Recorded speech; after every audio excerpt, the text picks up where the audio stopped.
State police, we do know that they have responded to hundreds of crashes today. They've been asking drivers to stay off the roads, especially as those roads begin to freeze over. John Burkett joins us live from the Nickel Bridge. That's a bridge that's been closed today because of the weather. John, how are things looking right now at this hour? Candace, they're crunchy and slippery out here. Here at the south end of the Nickel Bridge, it's what you have here is this road closed sign. It'll probably stay that way until after daybreak. The main roads at this hour are passable. It's secondary road slick spots along with bridges and overpasses that remain a concern. The Chaco Valley Bridge temporarily shut down. An accident on 95 North causing closure. Any wet pavement has the potential to refreeze, especially any of those areas that are shaded.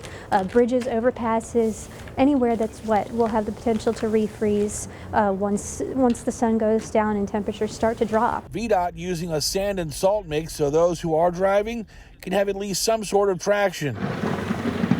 This while snowplows continue to focus on secondary roads and parking lots. We were really lucky. I'm going to be honest with you, compared up in Charlottesville and on up. Edward Henley pushes snow for extra income. The slush and slick spots don't bother him, but he reminds those who have to drive in these conditions to slow down. I would tell anybody, take your time and stay a distance away from the car in front of you, and you'll be all right. At last check, around 8:30 Monday night, Virginia State Police Richmond Division have worked 280 crashes and close to 180 disabled vehicle calls. Local departments also dealing with their fair share of fender benders. Police agencies urging people to stay at home and only venture out if it's an emergency. And I know everybody need to work and pay the bills.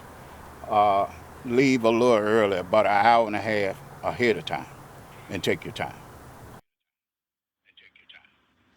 And that's solid advice there from Mr. Henley. You know, driving around tonight, Bill and Candace, we've seen several people sliding on overpasses and bridges.